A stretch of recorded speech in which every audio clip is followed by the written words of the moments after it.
For a long time, I believed money problems could be solved by doing more. More work, more effort, more hours, more discipline. That belief made sense. It was what I was taught, it was what everyone around me seemed to believe, and for a while, it even looked like it worked. I studied hard. I tried to be responsible. I avoided mistakes. I did what was expected. Money came in.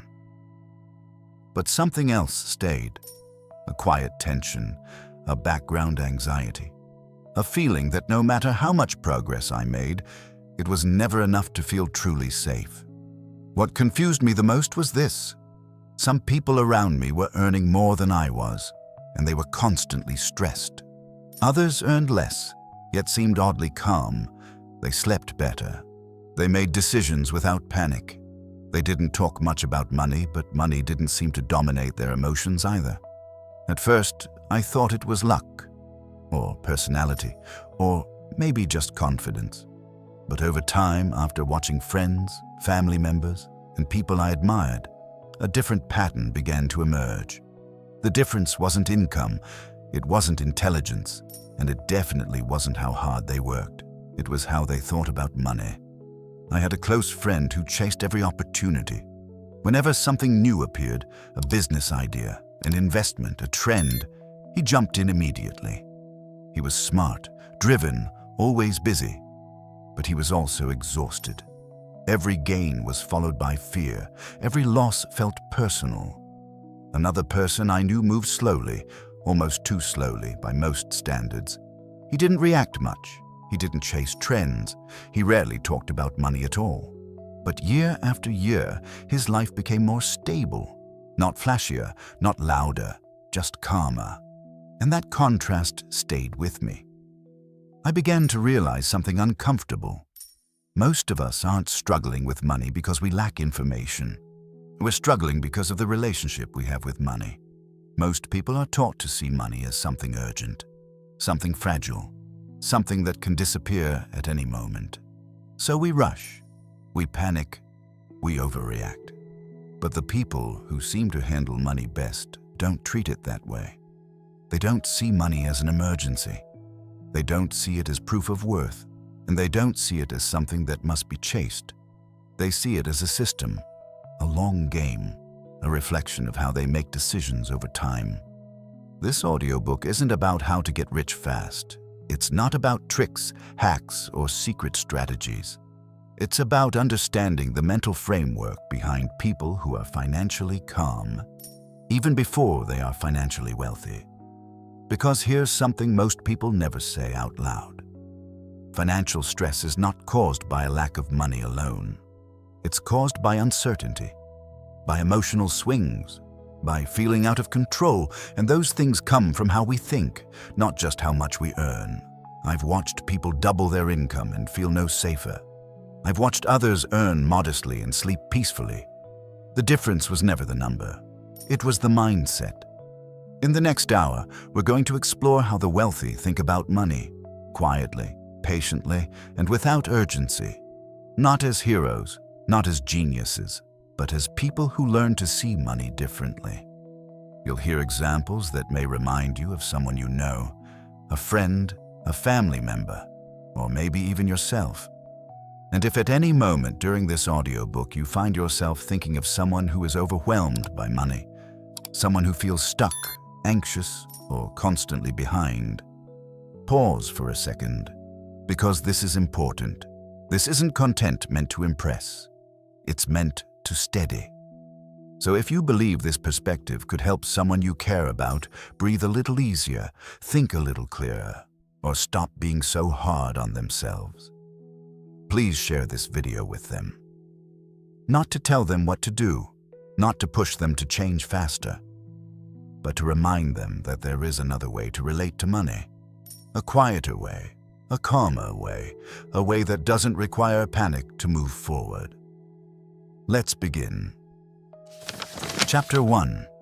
Most people chase money. The wealthy observe it. Most people don't realize that their biggest struggle with money is not the amount they earn, but the way they react to it. Money arrives. money leaves, something unexpected happens, and almost immediately, emotion takes over. Urgency, fear, excitement, panic. Money becomes loud. I've seen this pattern in people who are hardworking, responsible, and genuinely trying their best. They are not careless, they are not lazy, they are simply too close to money. They check it constantly, they think about it constantly, they feel its presence or absence constantly. And because of that, money begins to control their emotional state. I had a friend who used to say he was just being careful. He tracked every movement, every change mattered. A good month made him feel confident. A bad week made him restless. Nothing else in his life really changed, but his mood did. At the same time, I knew someone else who barely talked about money at all. Not because he had endless resources, but because he had distance. He didn't ignore money. He simply didn't react to it emotionally. When something went wrong, he didn't rush. He paused, he observed, and that pause made all the difference. Most people chase money the same way they chase certainty. They want answers now, relief now, security now. So when money feels unstable, they move faster. They take whatever opportunity appears. They change direction quickly. They make decisions under pressure, but pressure rarely produces clarity. The wealthy understand something subtle that most people never learn. Money doesn't respond well to urgency. It responds to clarity. They don't see money as something to be hunted. They see it as something to be understood, like a current. If you jump into moving water and panic, you waste energy and lose direction. If you step back and watch the flow, you learn where it pulls and where it doesn't. The wealthy are not immune to fear. They simply don't let fear drive their decisions. I once watched two people go through almost the same financial disruption. Both lost a major source of income within the same year. The first reacted immediately. He filled his schedule. He said yes to everything. He needed to feel like he was doing something. The second did something that looked risky at first. He slowed down. He didn't replace the income right away. He reduced noise. He watched his spending. He thought in terms of sustainability, not speed. Months later, the outcomes were very different. The first was exhausted and still anxious. The second was calmer, more focused, and slowly rebuilding something more stable. The difference wasn't intelligence. It wasn't effort. It was posture. Most people stand inside the storm of money. The wealthy step back and observe the weather. Observation creates distance. Distance creates perspective. Perspective leads to better decisions. This is why the wealthy often appear emotionally neutral around money. They don't celebrate too early. They don't panic too quickly. They don't let short-term movement define long-term meaning. They understand that money is not a daily scorecard. It is a long-term reflection of how you behave under uncertainty. When someone constantly talks about money, worries about money, or needs reassurance about money, it's rarely about the numbers. It's about control, or the lack of it. The wealthy don't need money to make them feel safe in the moment. They rely on structure, patience, and consistency. They trust time more than speed. They know that reacting less often usually leads to better outcomes. If there is one quiet shift that begins changing everything, it's this. Stop asking what money is doing to you. Start noticing how you respond to money. Do you rush? Do you freeze? Do you avoid looking? Do you overcorrect? Those patterns matter more than your current situation. Because money amplifies behavior. If you are reactive now, more money will only make reactions bigger. If you are calm now, even limited resources can grow steadily. The wealthy don't win by being faster. They win by being steadier. And steadiness begins with learning how to observe money without chasing it. In the next chapter, we'll look at another quiet but powerful difference. Why the wealthy think in decades while most people feel trapped in weeks. Chapter 2. The wealthy think in decades, not weeks. One of the quietest differences between people who struggle with money and people who grow steadily over time is this. They live in different time horizons. Most people live in weeks. They think in pay cycles. Monthly bills, quarterly pressure, short bursts of effort followed by short bursts of relief. Their questions sound like this. How much did I make this month? Is this working yet? When will I finally see results? And those questions feel reasonable. They feel practical. They feel responsible. But they quietly trap people in a short-term loop. The wealthy live somewhere else. They live in decades. They don't ignore the present. They just don't let the present bully their decisions.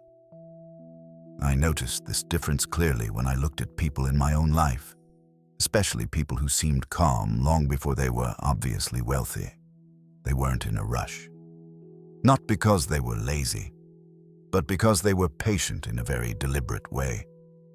I had a relative who stayed in a job that many people would have left early. The pay wasn't impressive. The progress looked slow. From the outside, it seemed like he was wasting time, but what most people didn't see was what he was building quietly. Skills, trust, a reputation, optionality. While others jumped every 2 or 3 years chasing slightly higher pay, he stayed long enough to understand the system deeply. 10 years later, the gap was obvious. Not because he worked harder, but because he had chosen a longer game. Most people underestimate how powerful time becomes when it's paired with consistency. They quit too early. They switch directions too often. They mistake boredom for failure. The wealthy understand that boredom is often a sign that something is compounding. They know that real progress doesn't feel dramatic. It feels repetitive, quiet, almost uneventful. I once spoke to a friend who was frustrated because nothing was happening. He had been investing time and effort into something for a few years and felt behind. When he compared himself to others, he felt stuck. But when we looked closer, something became clear. He wasn't failing, he was just early. The people he admired had been playing the same game for 10 or 20 years. He was judging a long-term process with a short-term lens. That mismatch creates anxiety. Most financial stress doesn't come from being behind. It comes from expecting decade-long results in a matter of months. The wealthy don't ask, is this working right now? They ask, if I keep doing this for 10 years, who does it turn me into? That question changes everything. Because once you think in decades, many things stop tempting you. Quick wins lose their shine. Shortcuts feel risky. Noise becomes easier to ignore. You become less reactive, not because you don't care, but because you care about the future version of yourself more than the present discomfort. I've seen people make terrible financial decisions simply because they were tired of waiting. They weren't wrong, they were impatient. And impatience is expensive. The wealthy understand that time is not just something that passes.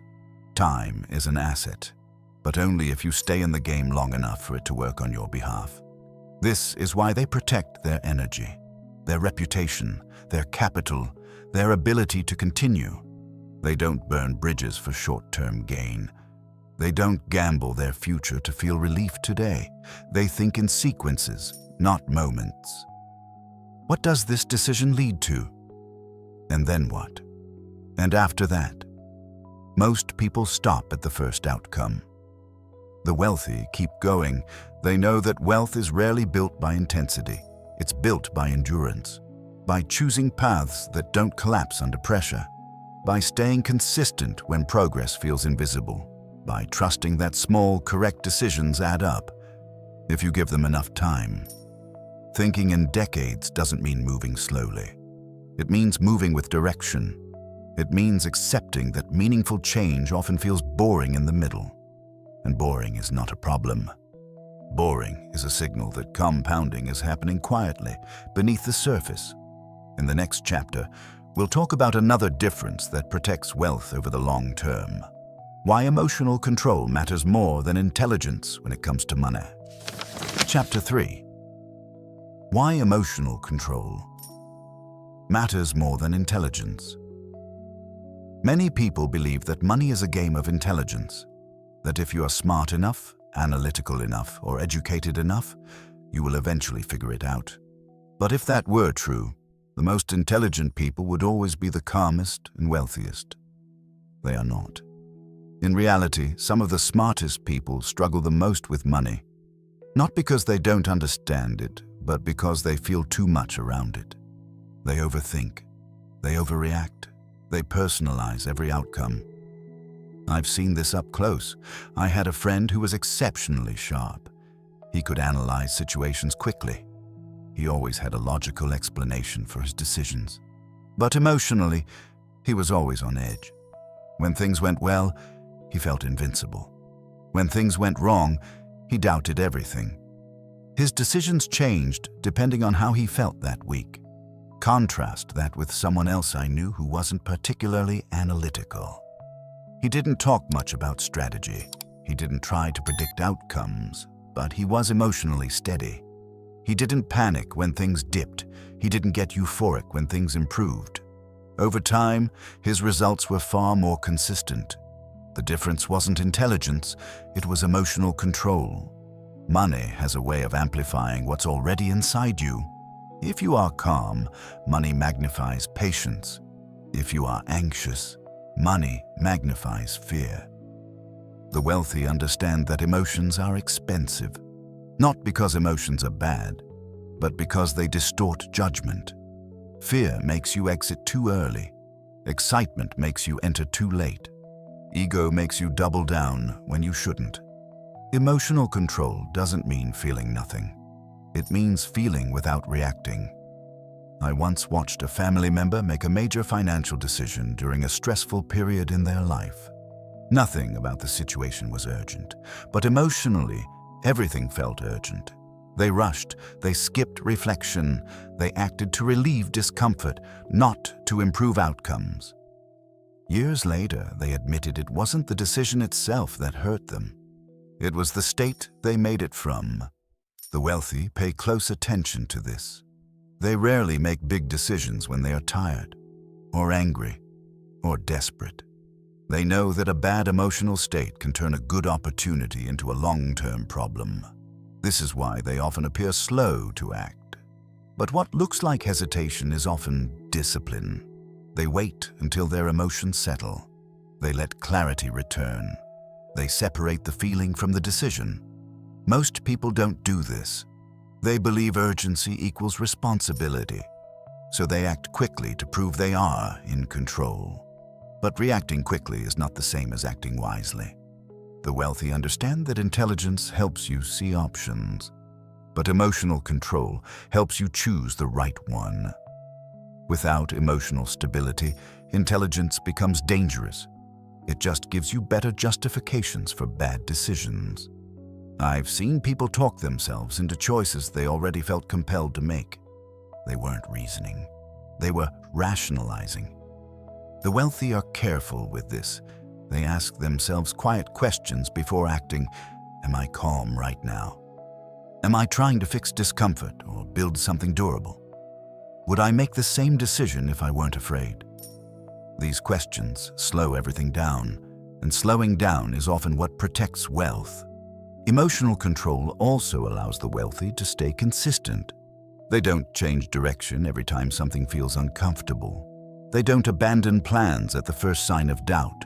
They understand that discomfort is part of any long-term process. Not every negative emotion is a signal to change course.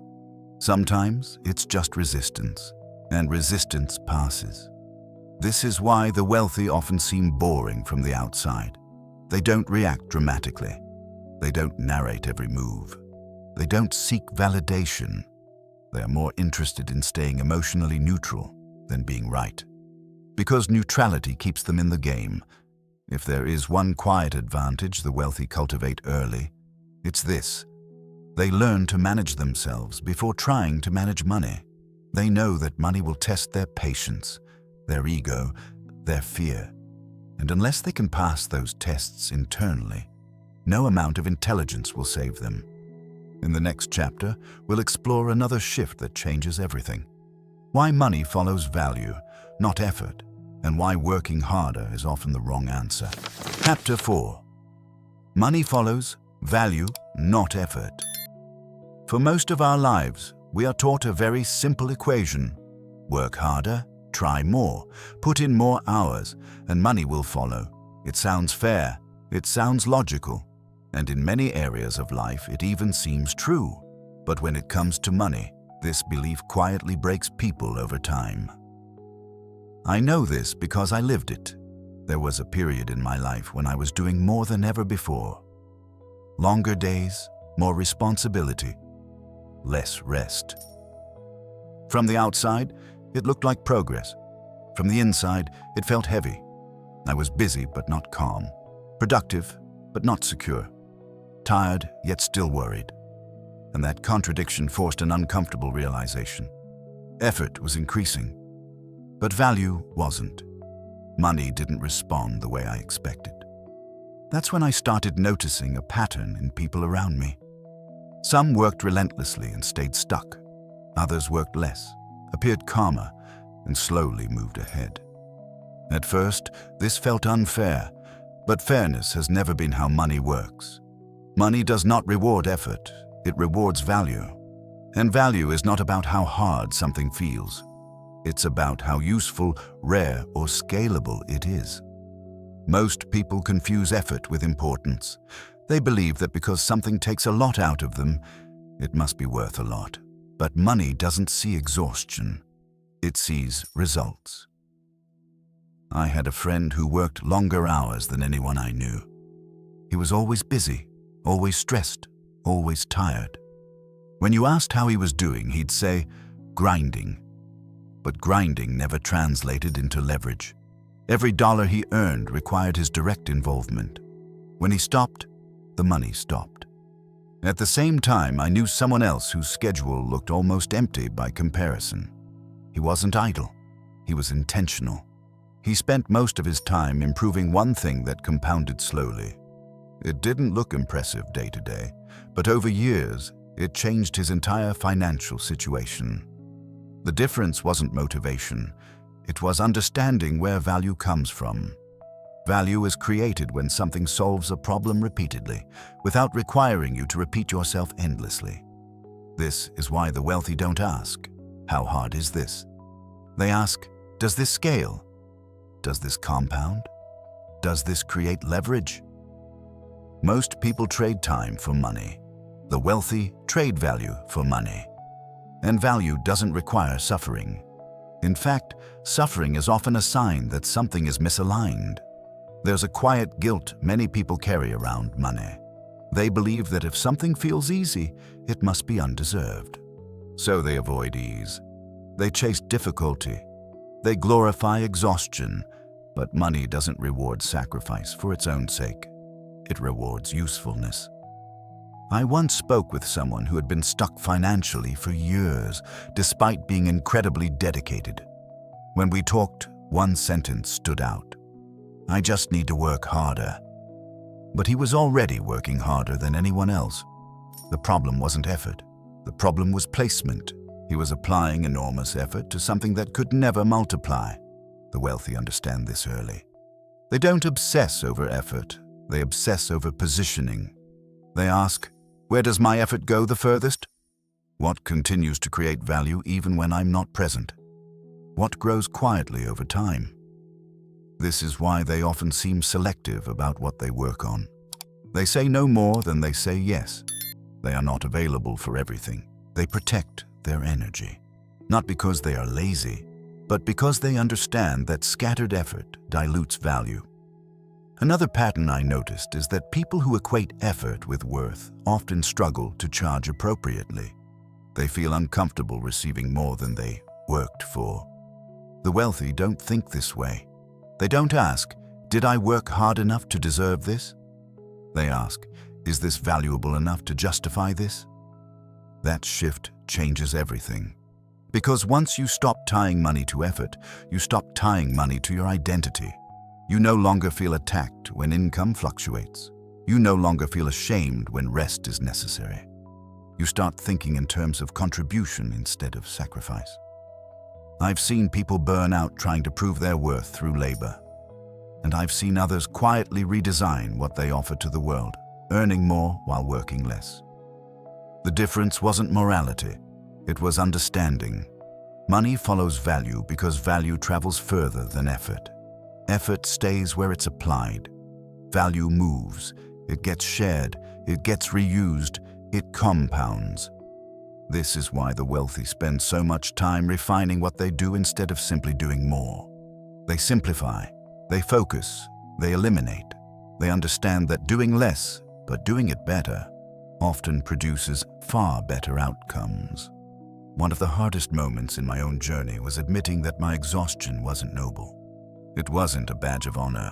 It was feedback. Feedback that I was pushing in the wrong direction.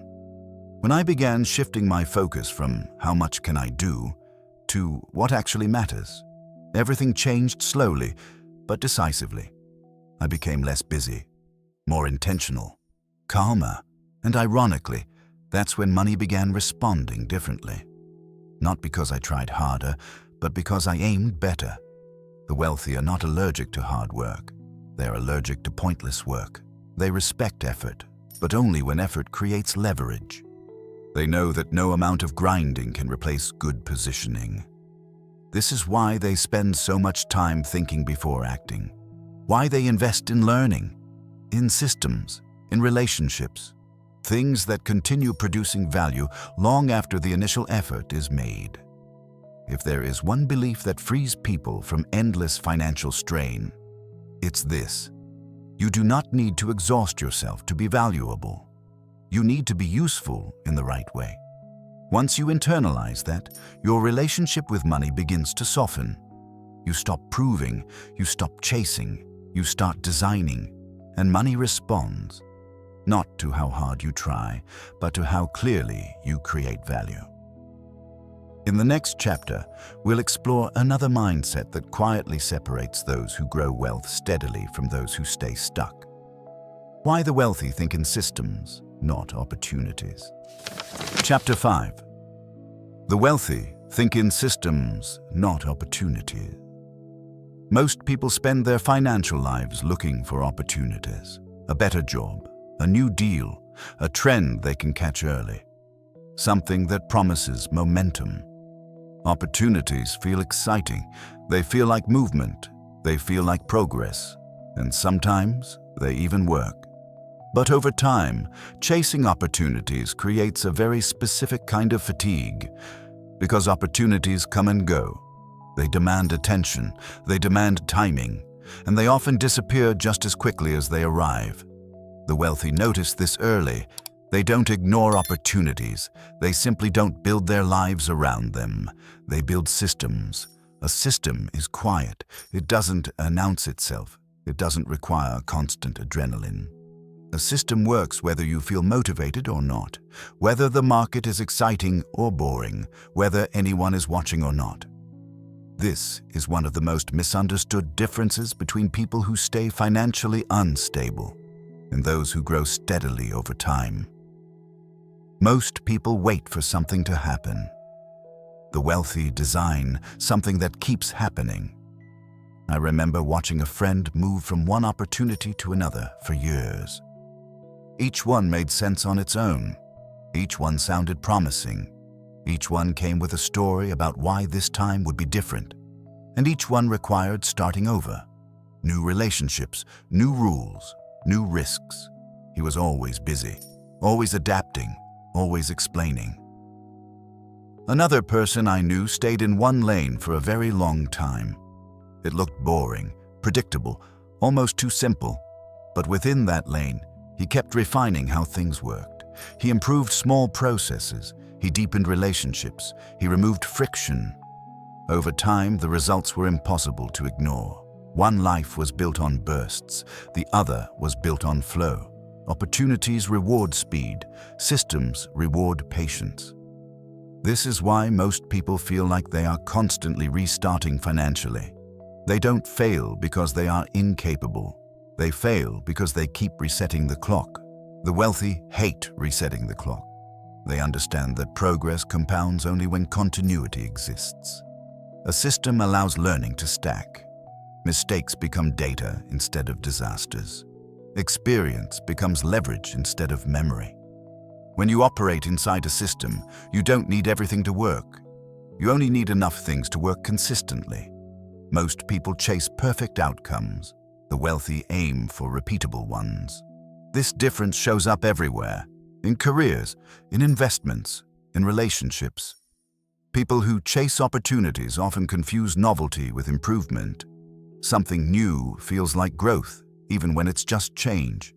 Systems feel dull by comparison. They don't deliver emotional spikes. They deliver stability. And stability is not glamorous. It doesn't photograph well. It doesn't impress at dinner conversations. It doesn't give instant validation, but it creates space. Space to think, space to adjust, space to stay calm. I once asked someone I admired financially how they decided what to pursue.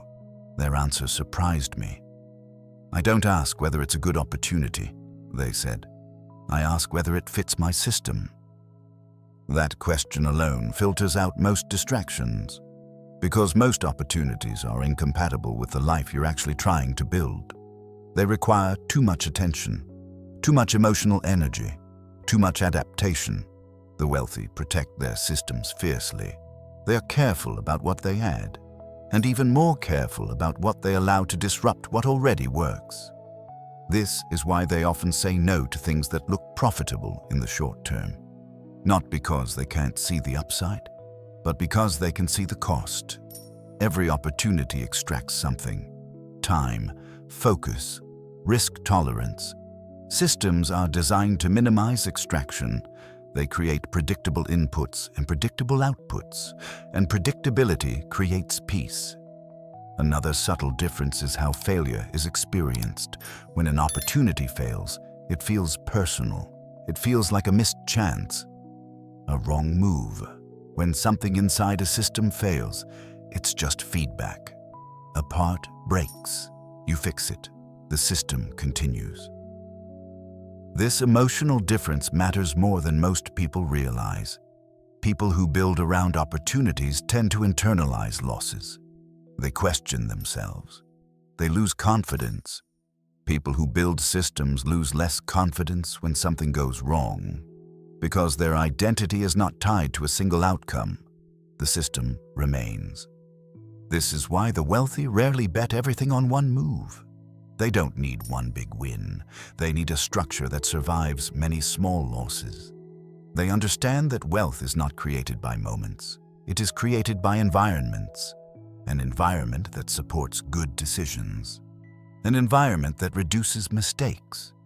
An environment that keeps you moving even when motivation fades. Most people underestimate how powerful this is. They believe success requires constant intensity. The wealthy know it requires consistency. Systems remove the need for constant willpower. They turn good intentions into default behavior. You don't need to wake up inspired every day. You just need a system that nudges you in the right direction repeatedly. This is also why the wealthy spend so much time designing how things work instead of reacting to what happens. They invest upfront in clarity. They decide in advance what matters, what doesn't, what gets ignored. Once those decisions are made, life becomes simpler. Opportunities lose their power to distract. Because when everything is a possibility, nothing is stable. The wealthy trade optionality for continuity. They choose fewer paths, but they walk those paths much further. And over time, distance matters more than speed.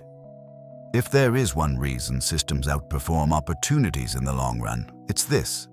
Systems allow compounding to do the work for you. Opportunities demand that you do the work over and over again.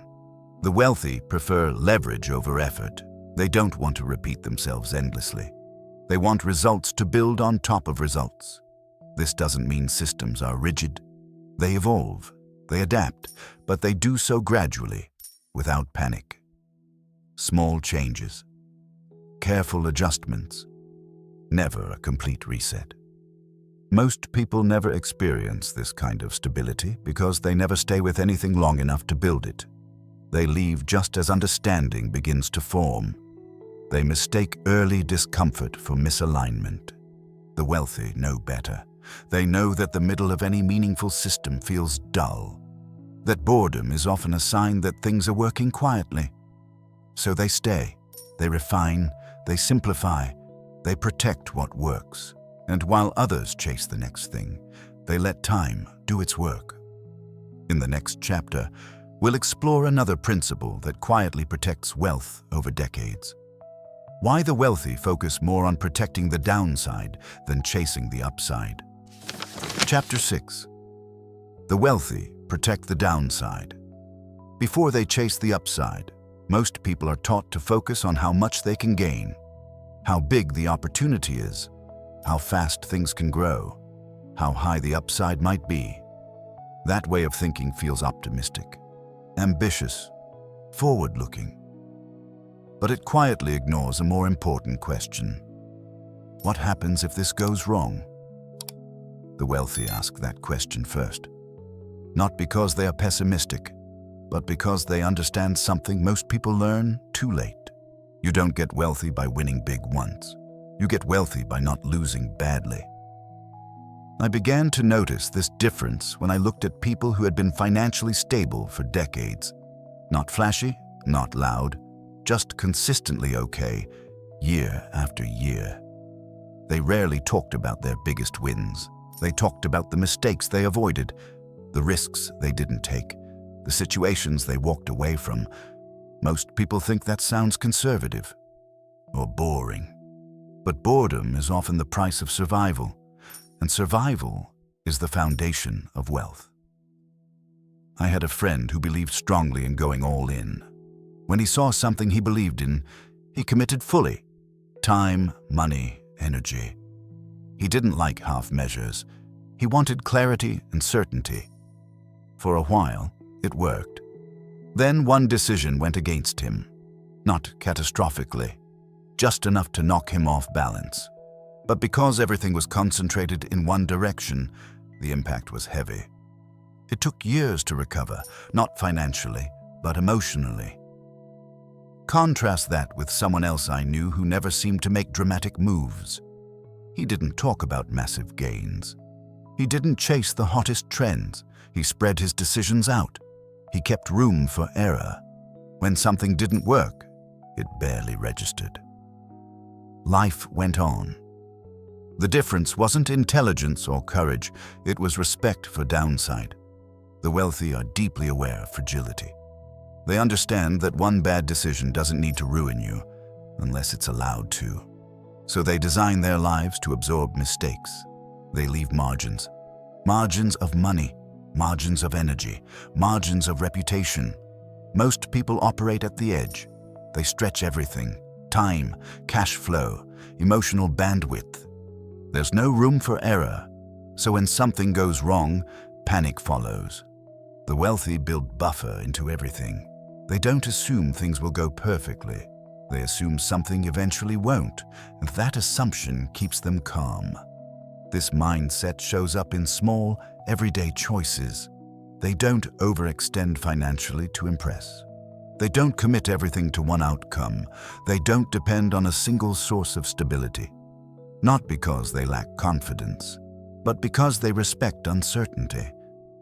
Most people underestimate how unpredictable life is. They believe good planning eliminates risk. The wealthy know better. They know risk never disappears. It only shifts. So instead of trying to eliminate risk, they manage it.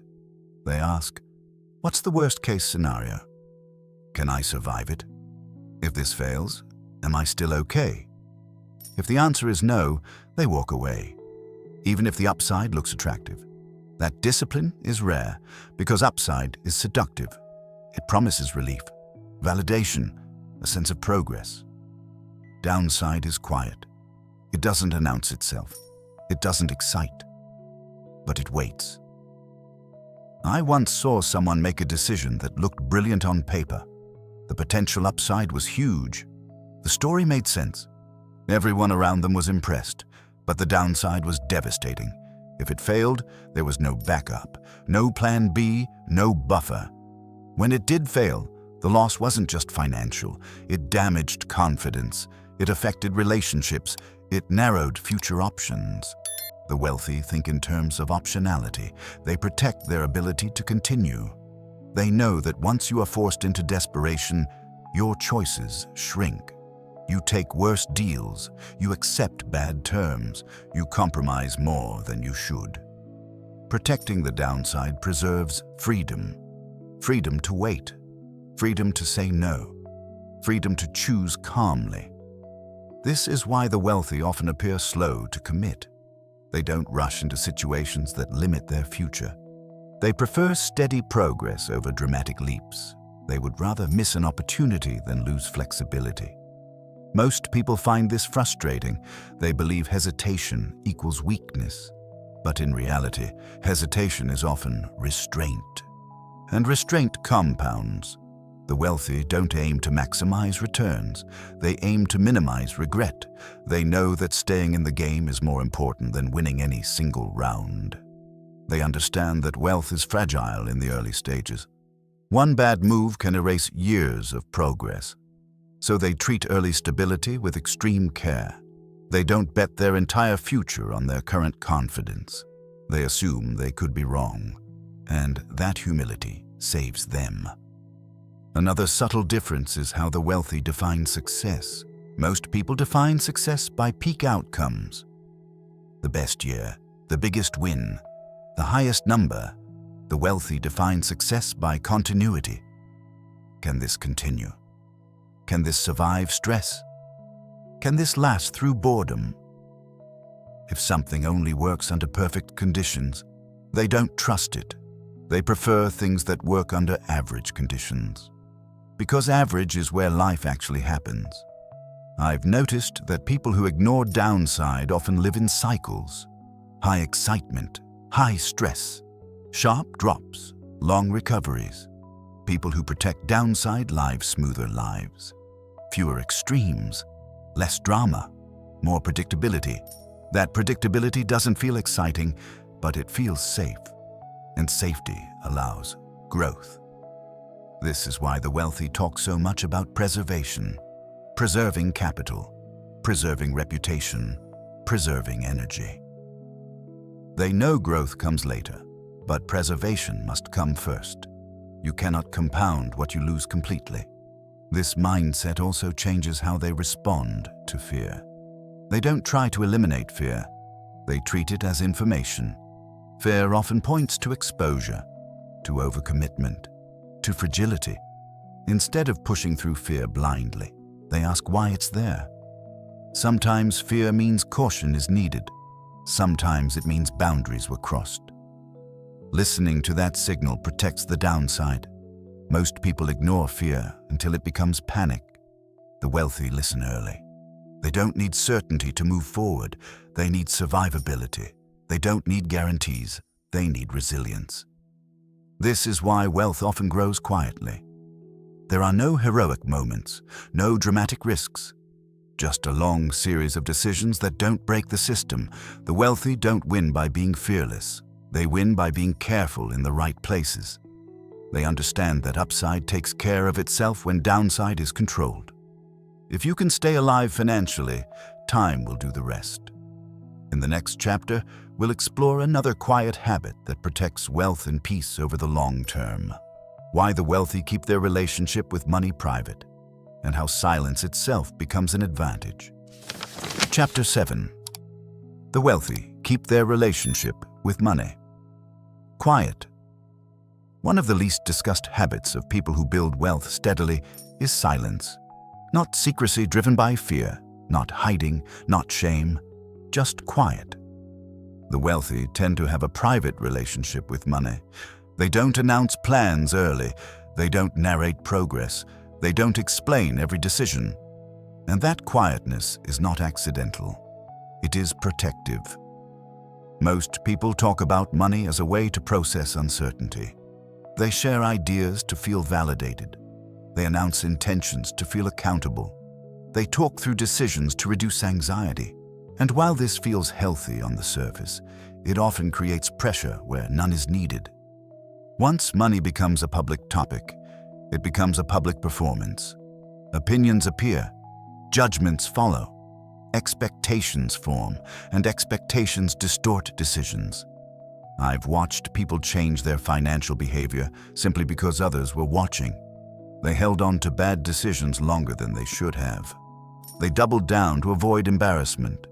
They avoided necessary course corrections because it would look like failure. Silence would have saved them. The wealthy understand this early. They know that the fewer people involved in a decision, the clearer that decision remains. They protect their thinking space. Not everyone needs to know what they're building. Not everyone needs to understand why they're doing it. Not everyone needs to agree. Money decisions require clarity more than consensus. I once knew someone who shared every financial move in advance. New idea, new plan, new direction. Each announcement created excitement at first, then questions, then doubts, then opinions. Eventually, the weight of external input became overwhelming. The decision was no longer his, it belonged to the room. Another person I knew did the opposite. He rarely spoke about money at all. People assumed he wasn't doing much. In reality, he was building quietly. When results finally appeared, they looked sudden, but they weren't. They were simply unseen. This difference matters because money is deeply emotional for most people. When you talk about money, you invite other people's fears into your process, their past experiences, their regrets, their projections. Even well-meaning advice often carries emotional residue. The wealthy are careful about this. They choose who they listen to, and more importantly, who they don't.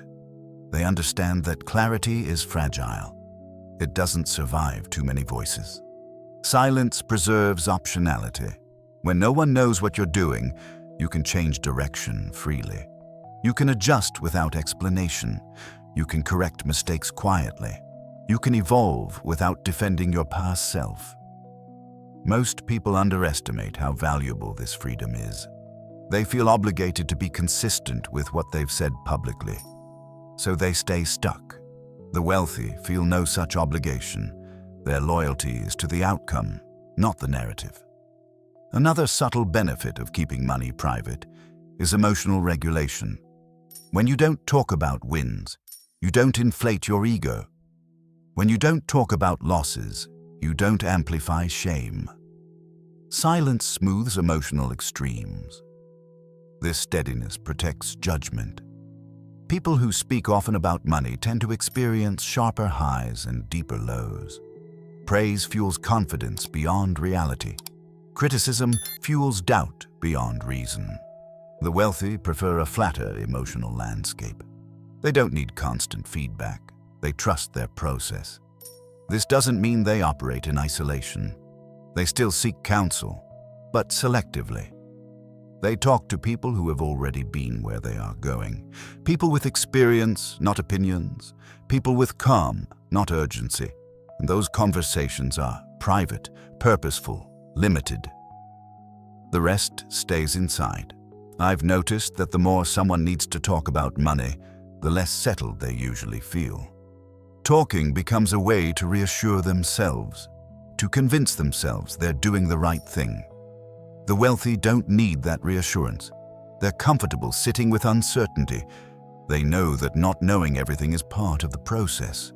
Silence allows uncertainty to exist without becoming panic. There is also a safety element to this quietness. Money attracts attention, not all of it positive.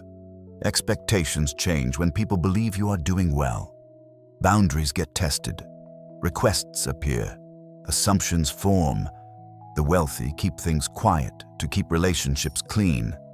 They don't want money to become a defining feature of how others relate to them. They value normal interactions, honest connections, uncomplicated dynamics. Silence protects that. It keeps money in its proper place. A tool, not an identity. Most people underestimate how much noise money creates. Not just externally, but internally. Talking about money invites comparison.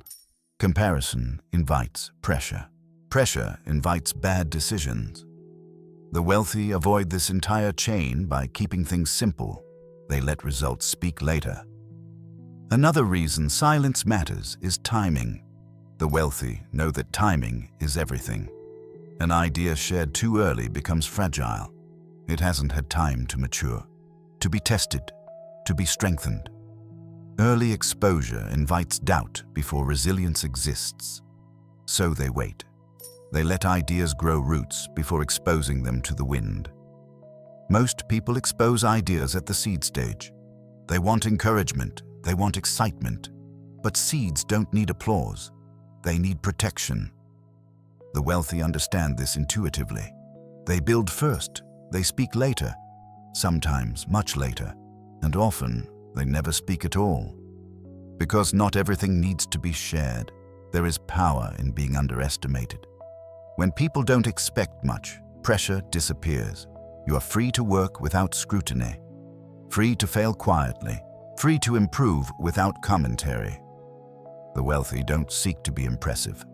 They seek to be effective, and effectiveness doesn't require an audience. I've seen people sabotage good financial paths simply because they felt the need to explain them.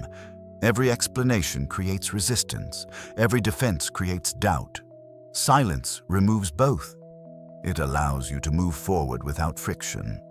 This is also why the wealthy rarely argue about money philosophies. They don't need to be right publicly. They don't need to convince. They don't need to prove. They let time validate their choices. Time is the only judge they trust. This quiet relationship with money also shapes how they experience success.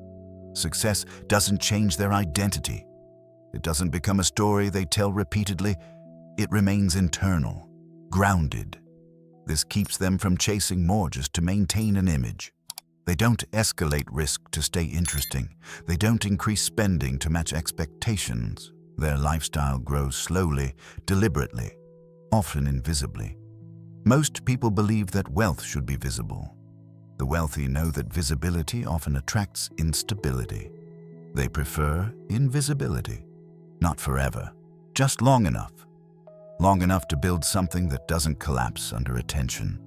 Silence is not about hiding. It's about control. Control over timing, control over emotion, control over direction. It's about choosing when and if money becomes part of the conversation. And most of the time, it doesn't need to be. In the next chapter, we'll explore the final shift that ties everything together, how the wealthy change their identity first and allow money to follow as a consequence, not a goal. Chapter 8. Identity comes first. Money follows. For most people, money is a goal, something to reach, something to earn, something to finally arrive at. They imagine that once the number changes, everything else will follow. Confidence, freedom, peace. But the wealthy experience it in the opposite order. Their identity changes first. Money follows later. This is one of the hardest ideas to accept because it feels backwards. We are taught that money transforms us, that more income creates a new version of ourselves, that financial success unlocks discipline, clarity, and confidence. But when you look closely at people who build wealth steadily, you see something different. They don't wait for money to give them permission to become someone new. They become someone new first, and money has no choice but to respond. I didn't understand this for a long time. Like most people, I believed that my circumstances shaped my behavior. If I earned more, I would think more long-term. If I felt safer, I would be calmer. If things were easier, I would make better decisions. So I waited. I waited for the moment when money would finally make me feel different. That moment never came. What did come were small realizations, often uncomfortable ones. I noticed that even when income improved slightly, my decisions didn't. I still reacted emotionally. I still rushed. I still avoided certain responsibilities. The problem wasn't money. It was who I was being around money. The wealthy understand this early. They see money as a mirror. It reflects who you already are. If you are disorganized, money reveals it. If you avoid responsibility, money exposes it. If you chase validation, money amplifies it. More money doesn't fix these patterns. It magnifies them. That's why identity matters more than strategy. I've watched people receive sudden financial improvements, raises, windfalls, lucky breaks. For a short time, everything looked better.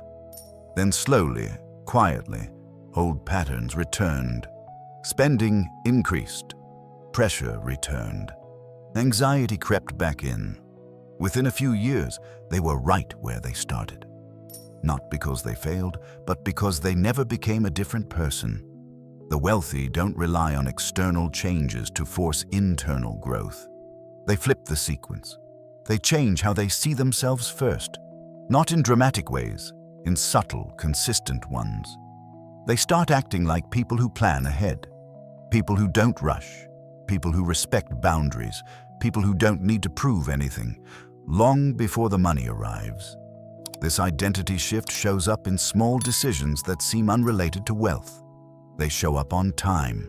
They follow through. They finish what they start. They don't overpromise. They don't live in chaos. Not because chaos is immoral, but because it's expensive. Disorder leaks energy. The wealthy notice this. They clean up their lives before they try to scale them. They bring order to simple things, schedules, commitments, spending habits, decision-making, not perfectly, just consistently. Most people wait for money to justify discipline. The wealthy practice discipline before money demands it. They understand that money flows toward order. Order in thinking, order in priorities, order in behavior. This is why advice often fails people, because advice targets actions, not identity. Save more, invest better, spend less. These are behaviors. But behaviors don't stick unless identity supports them. If someone still sees themselves as impulsive, disciplined actions feel unnatural. They require constant effort. The wealthy don't fight themselves daily. They align who they are with how they want to live. I once noticed a friend who changed dramatically over a few years. Not financially at first, but personally. He became quieter, more deliberate, less reactive. He stopped explaining himself so much, stopped chasing approval, stopped rushing decisions. Nothing about his income changed initially, but his posture did. And then, slowly, opportunities began finding him. Not because he hunted them, but because people trusted him. They trusted his consistency, his judgment, his calm. Money followed reputation. Reputation followed identity. This is a pattern that repeats everywhere. People don't pay for effort. They pay for reliability. They don't reward noise. They reward clarity. The wealthy understand that money is attracted to certain traits, not because money is conscious, but because markets are made of people, and people respond to signals. Calm is a signal. Consistency is a signal. Long-term thinking is a signal. Panic is also a signal. Desperation is a signal. Inconsistency is a signal. Money flows toward the signals it trusts. This is why the wealthy don't say, "I'll change when I'm rich." They say, "I'll become the kind of person money trusts." That shift alone changes everything. Identity also shapes what you say no to. Most people say yes too quickly because they want relief. Relief from pressure. Relief from uncertainty. Relief from feeling behind. The wealthy don't seek relief. They seek alignment. They ask whether something fits who they are becoming, not whether it pays well right now.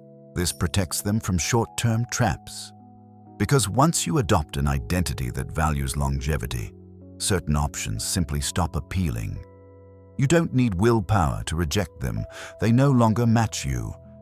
This is what people misunderstand about discipline. True discipline isn't force, it's alignment. When your identity is clear, decisions simplify. You don't debate every option. You filter. I don't do that. That's not how I operate. That doesn't fit my long-term direction. The wealthy use identity as a compass. It keeps them from drifting. Another important aspect of identity is how the wealthy relate to time. They don't see time as something to fill. They see it as something to protect. They guard their mornings, their energy, their attention, not out of selfishness, but out of respect. They know that careless time use leads to careless decisions, and careless decisions are expensive. They don't wait for money to start valuing their time. They value their time first. Money follows that signal. I've noticed that people who constantly say they are too busy are often signaling something else. They are overwhelmed.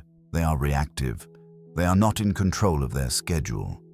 The wealthy rarely say this, not because they have less to do, but because they decide what matters in advance. This, again, comes back to identity.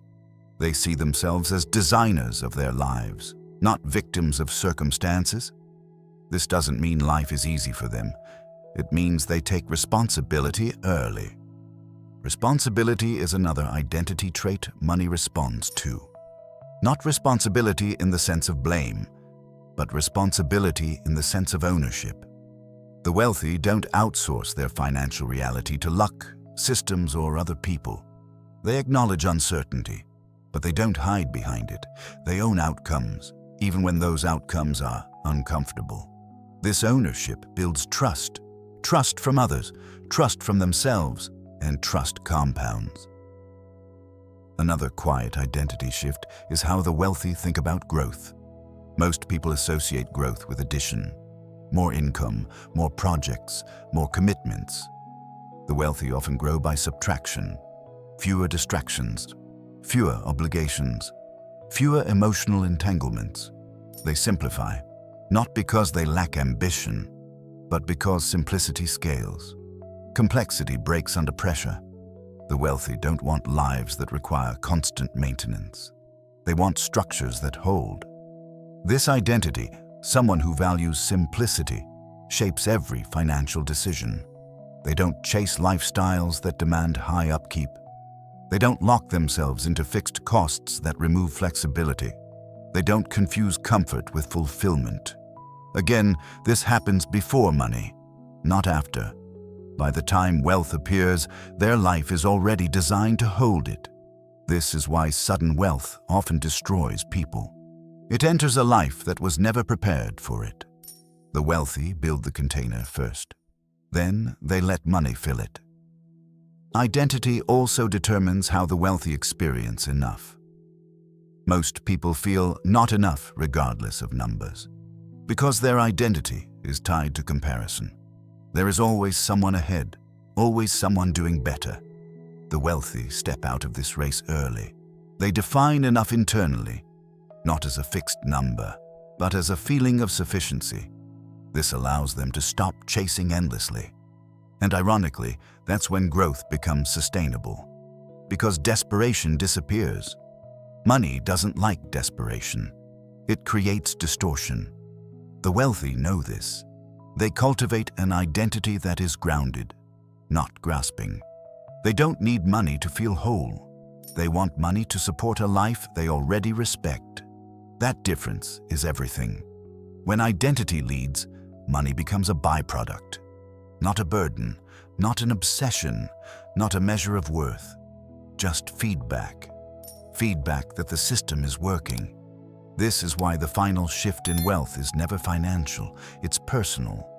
It's the moment when you stop asking, how do I make more money? And start asking, who do I need to become so that money makes sense in my life?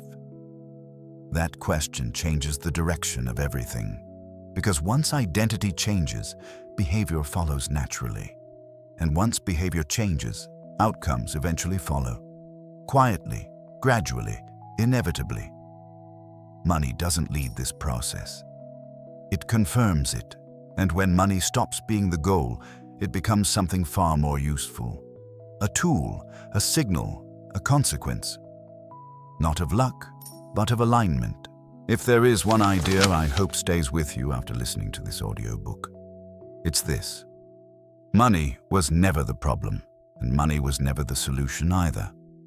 For most of our lives, we are taught to place money at the center of everything, as a goal, as a scorecard, as proof that we are doing well. So when money feels unstable, everything feels unstable. Our confidence, our decisions, our sense of safety. But what you've heard throughout this audiobook points to a quieter truth. The people who handle money best don't make money the center of their lives. They make clarity the center. They make consistency the center. They make identity the center. Money follows. Looking back, the biggest shift in my own relationship with money didn't come from earning more. It came from needing it less to feel okay. When money stopped being the thing I chased, something strange happened. My decisions slowed down. My emotions settled. My thinking became clearer. Not because life suddenly became easier, but because I stopped asking money to solve problems it was never meant to solve. Money cannot give you identity. It cannot give you peace, and it cannot give you direction.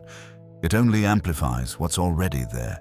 That's why two people can earn the same amount and live completely different lives. One feels trapped, the other feels free.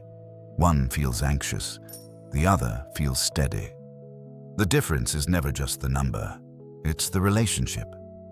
Throughout this audiobook, we've talked about how the wealthy think about money.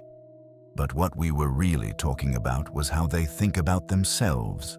They don't rush, they don't panic, they don't perform, they observe, they design, they wait, they protect the downside, they build systems, they stay quiet, and most importantly, they change who they are before expecting money to change anything for them. This isn't a shortcut. It's the opposite. It's a longer path that feels less dramatic, less impressive, and far less exciting at first. But it's also the path that lasts. Most people burn out not because they lack ability, but because they carry too much emotional weight around money. They feel behind, they feel pressured, they feel like they're running out of time. The wealthy don't eliminate these feelings completely. They simply don't let them drive. They understand that urgency creates noise, and noise destroys judgment. So they build lives that reduce urgency. They leave margins. They allow time to work. They accept boredom. They don't need every year to be extraordinary. They need every year to be survivable. This mindset doesn't promise rapid transformation. It promises stability. And stability is what makes growth possible. If you are listening to this and feel like money has been a constant source of stress in your life, I want you to hear this clearly. You're not broken, you're not behind, and you don't need to overhaul your life overnight. You don't need to become someone else tomorrow. You only need to stop letting money define your worth today. Everything begins to soften when money moves out of the center. When money stops being the thing you prove yourself through. When it stops being the measure of your value. When it stops being the answer to emotional discomfort. At that point, money becomes something much healthier. A tool, a resource, a consequence of alignment, not a master. The wealthy don't live perfect lives. They experience loss, uncertainty, mistakes. What separates them is not avoidance of difficulty, but tolerance for it. They don't need immediate relief. They don't need constant reassurance. They are comfortable being in between. And that comfort allows them to make better decisions over long periods of time. Wealth, in its most sustainable form, is not loud. It doesn't announce itself. It shows up quietly after years of small, unremarkable choices made from a calm place. Choices that don't look impressive in the moment. Choices that don't create applause. Choices that simply make sense. If there is anything worth practicing after this audiobook, it's not a strategy. It's a posture of patience, of observation, of restraint. A posture that says, I don't need to rush. I don't need to prove. I don't need money to tell me who I am. When you adopt that posture, money begins to behave differently around you, not magically, predictably, because money responds to order, and order begins internally. Before we end, I want to return to something mentioned at the very beginning. This audiobook was not created to teach you how to get rich faster. It was created to help you suffer less around money, to help you breathe more easily, think more clearly, and stop carrying so much invisible pressure. If listening to this has given you even a small sense of relief or clarity, then it has done its job. And if you know someone in your life who is constantly worried about money, constantly stressed, constantly feeling behind, someone who doesn't need motivation but understanding, I encourage you to share this audiobook with them, not to change them, not to fix them, but to remind them that there is another way to relate to money, a quieter way, a calmer way, a way that doesn't require panic to move forward. Thank you for listening. And remember, when money stops being the goal, it finally becomes useful.